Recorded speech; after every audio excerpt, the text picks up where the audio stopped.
Welcome to NHL Quick Hits. I'm David Crosby here with Steele Roden, and happy Halloween, everyone. Hopefully, all of the injuries derailing teams across the fantasy landscape haven't made you fearful of your chances to compete this season. But Steele and I, we've got a handful of players to add this week to help you turn it around if you need to, or maybe build on that early lead that you've built at the start of the season. Before we do that, though, we need to touch on the constantly developing abuse scandal happening in Chicago right now. After former Blackhawks first round pick Kyle Beach came forward as John Doe, he joined TSN's Rick Westhead for an in-depth interview. If you haven't watched that yet, I recommend you go and check it out. It's certainly worth your time. Very emotional, kind of explains everything from Beach's perspective and really gives you an inside look rather than just reading about it, kind of getting his first person perspective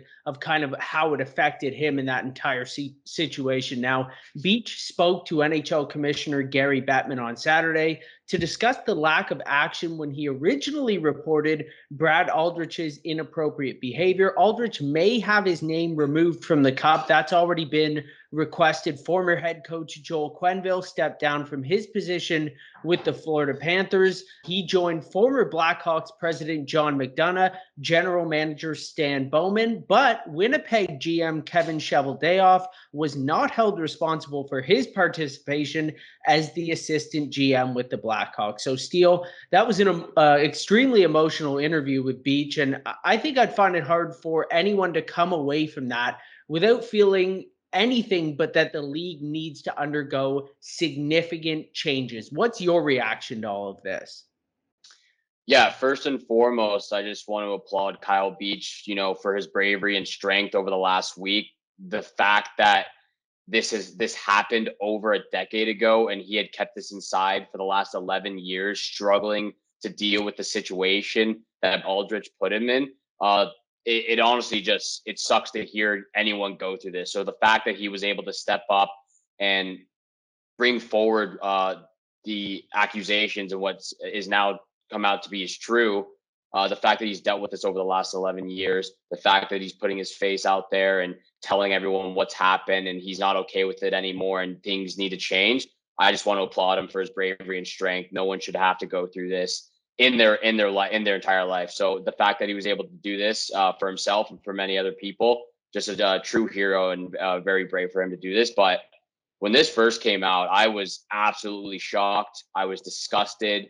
The fact that it got buried as quickly as it was back in 2010 when the Chicago Blackhawks won the Stanley Cup, like, who cares about the Stanley Cup at that point? This is a serious accusation that you need to take control of and get to the bottom of and investigate it. And it wasn't done properly from the Chicago Blackhawks organization. So the fact that it was buried for 11 years, the fact that Joel Quenneville was behind the Florida Panthers bench just a couple of days ago while the investigation was still going on, it's an absolute embarrassment by the Chicago Blackhawks, by the Florida Panthers, and quite frankly, by the NHL. The fact that this was talked about all the way up to the top of chain command back in 2010 during the playoffs, and they just buried it, it's an utter embarrassment. I saw a tweet the other day, and the tweet somewhat went along like this: like, how does someone like Aldrich, someone as small as Aldrich, 5'2", how is he able to sexually assault a guy who's 6'3", 200 pounds like Kyle Beach? And he's able to do this because there's a power imbalance. Aldrich has all the power over Kyle Beach in that situation. He was the video coach. He was in charge. He was somewhat in charge of the team at the time. And Kyle, even though Kyle's a big guy, you're not able to do anything. He had no power in that situation. So that's how these type of situations go on, because there's a power imbalance. He had no say. He had nothing that he could do. And that's why it got buried so quickly back in 2010. So to me, I think it was just an utter embarrassment on the organization, the Chicago Blackhawks. And again, I just want to applaud Kyle Beach for his strength and determination to come forward over this last week and really help himself out, try to get better, and improve the NHL moving forward with these types of situations. Yeah, that was really well said, Steele. And I think you're right. the focus should be on Beach and what happens going forward. And that seems to be his focus as well. He's talked about maybe helping the league, and not just the NHL, but other leagues and sports, just in general, and athletes finding a place that they can go to.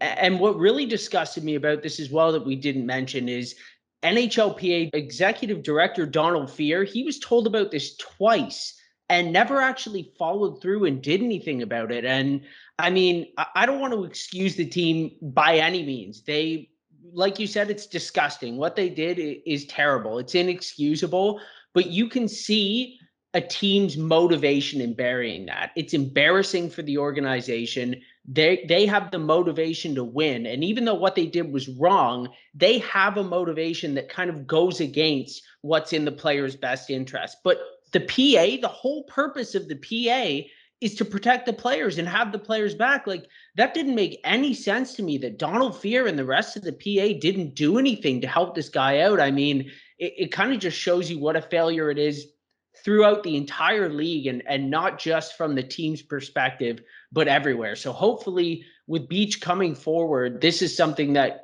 can be fixed going forward, because it's clearly not just Beach. I mean, we obviously don't know who the minor was that was assaulted by Aldrich later on at a school, but the time in between these two accounts of Beach and this minor, who knows how many other kids were assaulted by Aldrich, or adults even, right? And not just Aldrich, but other people within the game. Maybe there are reports that have been made that we don't know anything about. So like you said, terrible situation, absolutely disgusting, but hopefully something positive does come out of it. And I think Beach has taken those first few steps to hopefully make that happen. Now, we're going to move on here a little bit, but like I said, be sure to go watch that interview if you haven't watched it yet. We're going to look towards fantasy hockey again, as promised at the start of the show. And we're going to start with players owned in 50% of leagues or less. So, Steele, who do you have in that range? Yeah, for 50% owned or less, I've got Craig Anderson. He's actually owned at 31% right now across Yahoo Sports Leagues, NHL Sports League. So I think you and I can both agree right now. I honestly can't explain what's going on in Buffalo. I don't think anyone really has the answer to that question. But what I can tell you is that Buffalo is 5-1-1, or they were 5-1-1 before they just lost to the LA Kings earlier today. So they're somehow finding ways to win games. I can't really explain how they're doing it right now, but they're still finding ways to get the job done and get the W. So they're generating offense from guys who weren't really producing last year. So I think a guy like Craig Anderson, again, like if you're struggling in the goalie department, he's off on injured reserve right now, or he's just not playing well at all to start the season so far. I think Craig Anderson could be a guy you could look into. Anderson, 1.98 goals against average with a 939 save percentage. He's playing really well right now. He's 4-1-1 himself on the season. I think a guy like Craig Anderson can really do well for your team. So for the time being, while the Buffalo Sabres are playing well and Craig Anderson is playing well, I think this is the prime opportunity to pick up a goalie like Anderson if you're struggling in that department. I totally agree. And you mentioned that loss here on Sunday as well. That was Dustin Tokarski in net. So, logic tells you they're probably going to go back to the hot hand and go back to Anderson and give him a chance to keep building on that great start to the season. I went with kind of a predictable team if you've watched the first couple episodes that we've done here. And every week, at least one team offers a ton of value based on their schedule alone. This week, it is the Ottawa Senators. Josh Norris is my number one target, but if winger Drake Batherson, who is 60% owned, is available in your league, he is going to be one of the top ads this week right out of the gate as well. So make sure you look him up as well. But back to Josh Norris. Ottawa is the only team in the league that plays 3 of the first 4 days in week 4. So you can add a player like Josh Norris and have him play in that back-to-back Monday, Tuesday. You can either drop him on Wednesday or drop him after the Thursday nighter against Vegas, and then you can maybe pick a player up who has a back-to-back Friday and Saturday. There are 3 teams in the league with such a schedule, or you hold on to him through Saturday and maybe just add somebody on Sunday just to kind of wrap up your week that way, see what you need on the last day to kind of get those extra points that you're looking for. Now, Norris might just be good enough to hold on to your roster past just this week. After scoring 0.63 points per game in his rookie season. He's all the way up to 0.86 points per game this year. He's coming off a 2-goal game. He's got 4 goals and 5 points in his last 3 matchups. He's a really important part of their power play. He's contributing hits, even a couple of blocks. Don't miss out on Norris or Batherson, or even both, if they're available in your league. Now, if they're not available, don't worry. Our next 4 players are available to add in more than 80% of every league right now. So, Steele, which player are you targeting that is rostered in 30% of leagues or less? Yeah, for 30% or less, I was actually looking at 2 players of the Anaheim Ducks, but I ended up going with their captain, Ryan Getzlaf, at 15% owned. You know, he hasn't found the back of the net yet this season, but he's doing everything else that you need a forward to do right now. He's got 6 assists so far in the season, 22 shots, so he's getting the shots on net. He's getting those opportunities, so he's bound to get the puck in the back of the net sooner rather than later. He's got 18 hits, 10 blocks, 73.80 fantasy points for Ryan Getzlaf right now, which is honestly a pretty impressive start for him to start the season. So, again, I think if you're looking for a guy to produce in some of the areas outside of scoring goals, Getzlaf's your guy. Again, 6 assists, 22 shots. He does everything in all of those areas that you need a forward to produce and get you those fantasy points. So if you're, again, a guy like Ryan Getzlaf, would be a prime asset moving forward into next week. I really like where you're going with your picks so far this week, Steele, because a lot of times you have to look at either veteran players that maybe people think are a little bit over the hill, or on bad teams, or even both, because a lot of times those guys are undervalued. They're still putting up points, but for some reason, fantasy managers just stay away based on their reputation alone. Now, I went with a guy available in almost 9 out of 10 leagues, just like you did. And he's a consolation prize of sorts for managers that might miss out on Norris and Batherson. And he's a great add to even pair with one or both of them if you're able to do that. I'm looking at Connor Brown, who is owned in just 14% of leagues right now. He can slot into both the left and the right wing. He plays on the second line with Tim Stützle, and he holds a spot on their second power play as well. Brown produced at a 0.63 point per game clip last year. He's improved on that already this season. He's at 0.71 points per game. He's heating up lately as well. He has a goal and 4 assists in his last 5 games, and just as a bonus, averaging 0.71 blocks per game there as well. So, Steele, who is the last player that you're targeting this week, owned in 15% of leagues or less? Yeah, so for 15% owned or less, you know, I've already picked a goalie, I've picked a forward, so now I'm picking a defenseman, and it's Ryan McDonagh of the Tampa Bay Lightning. He's got 1 goal, 3 assists on the season so far, 16 shots, 15 blocks, 10 hits, so he is getting a lot of those different areas, different stats up in those areas. And he's got 57.40 fantasy points on the league on the season so far. So again, if you're looking for a guy on the defensive end who, you know, if you're one of your defensemen is injured or just not producing as you thought he would to start the season, I think a guy like Ryan McDonagh could be a great asset for your team. Just keep it simple, quick and simple with a guy like Ryan McDonagh.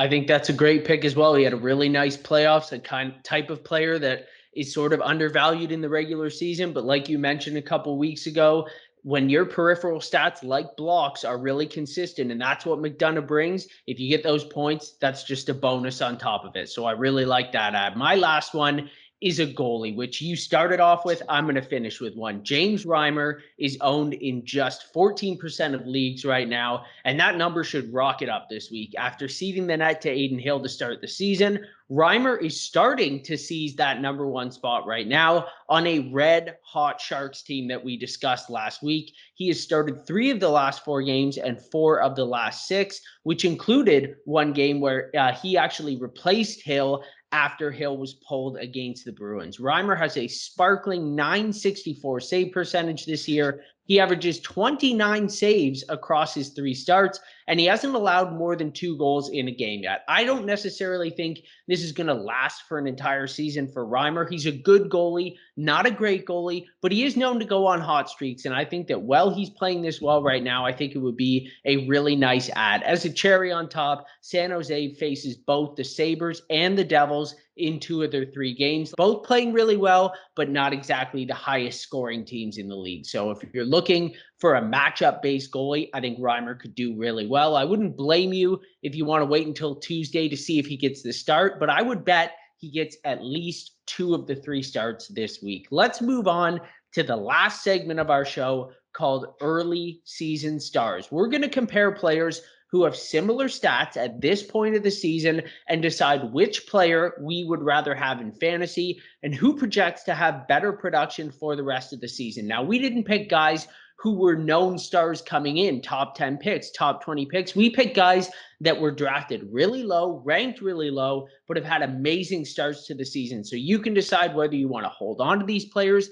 or maybe trade them, look to sell them while their value is still high. We're going to start with a pair of centers, and one of whom I brought up last week, Winnipeg Jets center Pierre-Luc Dubois.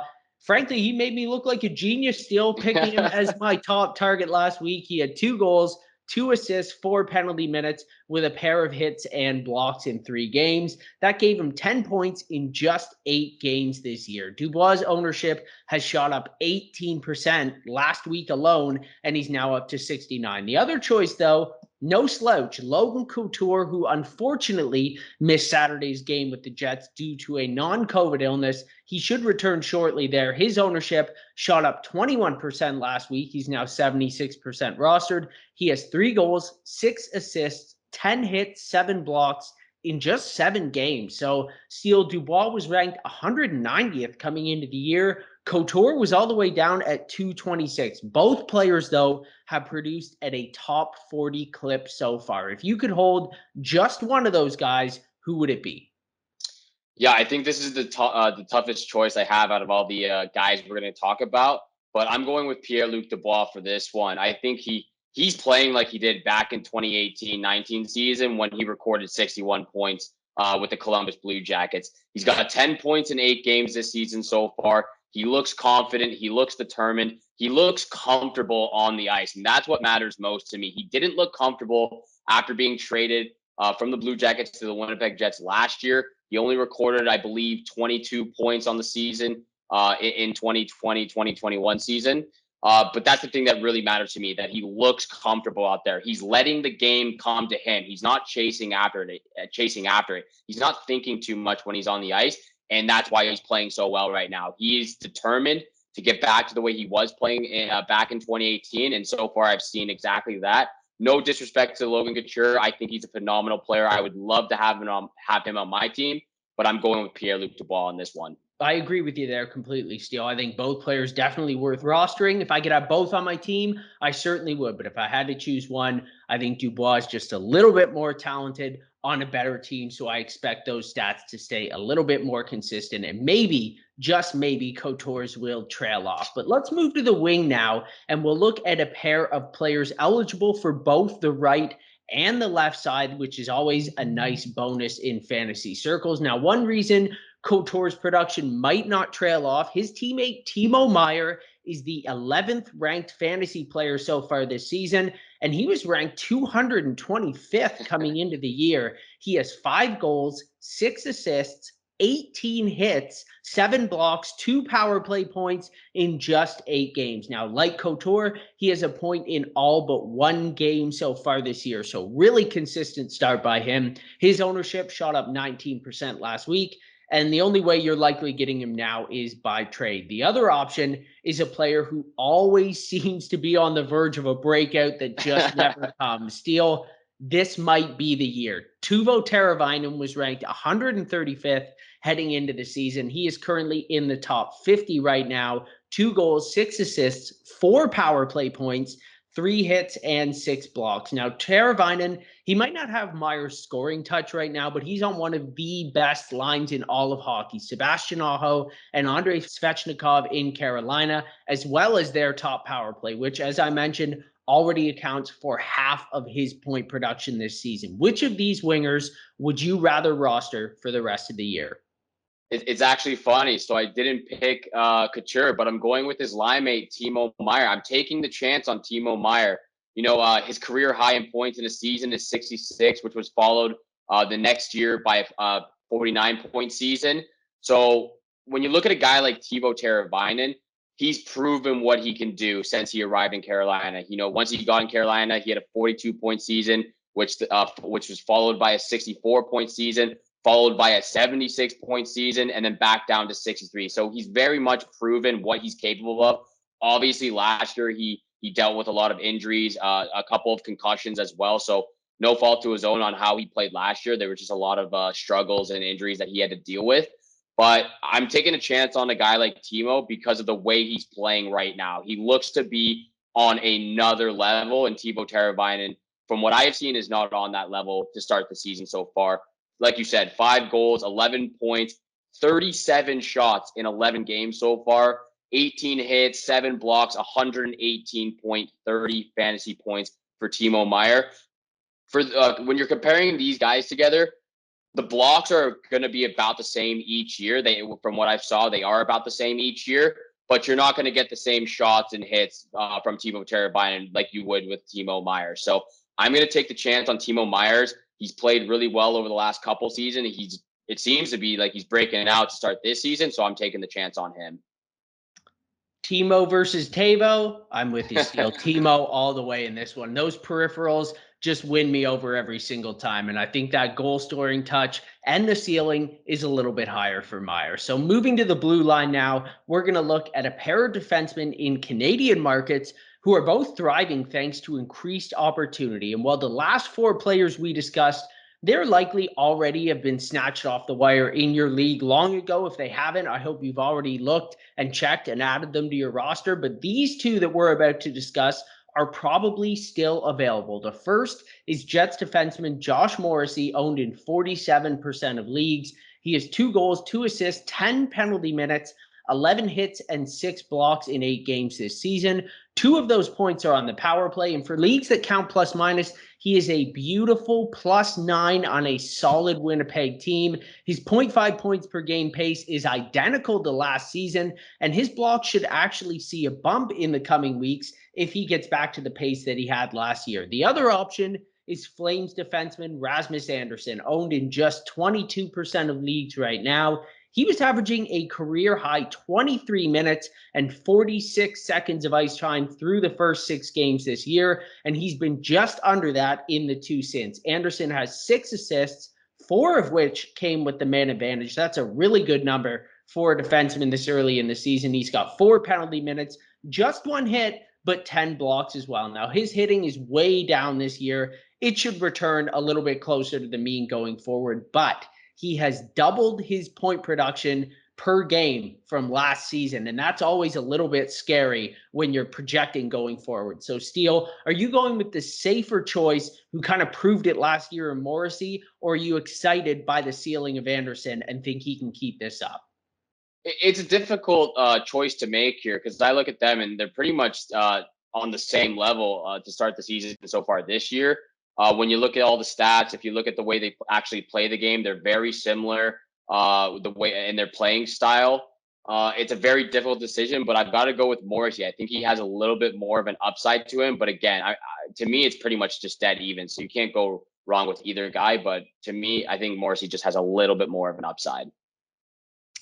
You're kind of sucking the drama out of this deal. I have Morrissey as well. I mean, I kind of eyeballed him a little bit. Hey, we just think alike, David. We just think alike. I know. What's going on? We used to disagree so much. Maybe on this spooky season for a reason. It's spooky season for a reason. Exactly. You know what? We got 4 options with the last question just to throw a little bit of a curveball. So, 75% chance we're not picking the same guy there. So, like I said, let's finish with that quartet of goalies. I couldn't pick just 2 because in a small sample size like this, so many goalies are having fantastic starts to their season. I'm interested to see which ones you think will keep it up. And I specifically included a couple just for you. Now, Jakob Markstrom here, he's been the top goalie so far this season in every fantasy league, thanks to 3 shutouts in his last 4 games. That gives him a .957 save percentage and 4 wins already. Next up is 2 guys I absolutely had to put on this list, if only because we have dragged their names through the mud this past year, thanks to subpar performances last season. Panthers goalie Sergei Bobrovsky is playing out of his mind. He helped Florida to an 8-0 start this year in large part because Bobble has a 944 save percentage in 6 starts this year. That ranks him third among fantasy goalies as far as his statistics overall. And Steele, your personal favorite whipping boy, Tristan Jarry, has been rock solid for a Pittsburgh team that is nowhere near full strength. He's got 3 wins and a 926 save percentage, which is a huge improvement over last season. Our last competitor is Canucks goalie Thatcher Demko. He has a 924 save percentage right now, which looks even more impressive considering he has the second most saves in the league right now with 218. So not only is he busy every single night behind a team that's not exactly great defensively in Vancouver, but he's kind of propping them up and saving their bacon, keeping the puck out of the net behind a bit of a leaky defense there. So all 4 of those goalies, Steele, are owned in between 84 and 91% of fantasy leagues right now. And none of them, frankly, were that highly ranked coming into the year. Who do you have the most faith in for the rest of the season? Yeah, so you're exactly exactly right. All 4 goalies are tremendous goalies, no doubt about it. For me, I'm not even really looking at Thatcher Demko or Tristan Jarry, so I'm kicking them to the curb. You know me so well. I try to stay away from the Pittsburgh Penguin goalies. I am just not a fan of them for some reason. I think it has a lot to do with Matt Murray. He just really frustrated me when he was the goalie for the Penguins a couple of seasons ago. But again, looking at the Vancouver Canucks situation, the way they played last year, the way they've sort of started this season as well, I'm just very unsure of how capable this team is moving forward. If they're able to pick it up in the next couple of weeks, I'd have a lot more faith. But I think Demko is going to get a lot of pucks on net. Like you said, he's already the second most goalie to get shots on net this year. So for me, just because of that reason, I'm very unsure of Vancouver. I got to stay away from Demko. So it's between Bobrovsky and Markstrom for me. And I ended up leaning towards Sergei Bobrovsky. I actually do have him on one of my NHL fantasy leagues. And again, there's no disrespect to Jakob Markstrom. I'm just not really sure how much faith and how much I can put a lot of that faith into the Calgary Flames continuing this hot streak they're on right now. But Sergei Bobrovsky has the Florida Panthers, and they look absolutely every time they step on the ice, they dominate their opponents. So without question for me, it's got to be Bobrovsky. Like you said, 6-0-0 for him to start the season, 1.81 goals against average with a 944 save percentage, 109.20 fantasy points. So for me, Sergei Bobrovsky's who I'm going with. And it's definitely a tough one to pick because of how many times we bash this guy over the last couple of seasons. So for me to pick him now, it is really just ironic and very, very humorous to me. But yeah, Sergei Bobrovsky for me.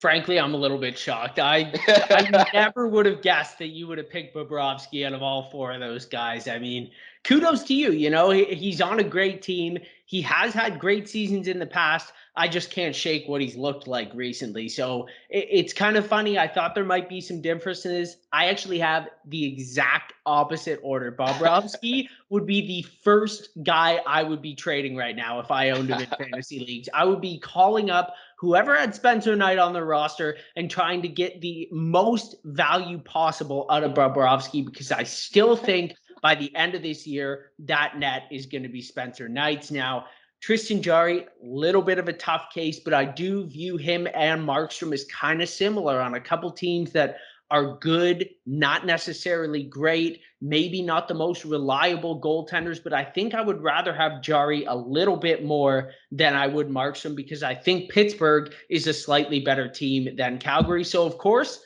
that means I have Thatcher Demko number 1. Now, I'm not trying to compare their styles necessarily, but Demko does kind of remind me of Connor Hellebuck before he won the Vezina, before he racked up all those accolades and everybody knew him. For a while there in fantasy, he was just nobody. He was behind who was it? Andre Pavlich or something in Winnipeg. He never got that chance. He was always the goalie of the future there. He finally got his opportunity for a team in Winnipeg who frankly didn't have a very good defense. Every year he is right near the top of saves. So I think Demko could kind of put up similar numbers, maybe not as good of a team as Winnipeg, but I think he's going to get a ton of the starts. And I still think he can keep that save percentage and goals against average high enough to make him the most valuable of these four. So Steele, unfortunately, this is kind of weird, but we're not in a fantasy league with each other this year because it's too bad. We could probably pull off a little swap for goalies because, our rankings are so far apart right now. Oh yeah. To me, I couldn't justify picking Demko for me just because of the struggles Vancouver has gone with over the last year and a half and to start this season. So we're on different pages for this one, but for the most part, we're pretty much on the same page. Well, I'm looking forward to see how these goalies do going forward because as more and more weeks go by, we're going to get that larger sample size and see what these guys are really bringing to the table this year. That's going to do it for today's episode of NHL Quick Hits. Please like, follow, subscribe to our YouTube channel, follow us on social media, and most importantly, reach out with any fantasy or hockey related questions. A bunch of you have been doing that in the comments so far, so keep that going. Let us know what you'd like to see on future shows, or maybe you're deciding between two players and you need some help right away. So on behalf of Steele Roden, thanks for tuning in to NHL Quick Hits.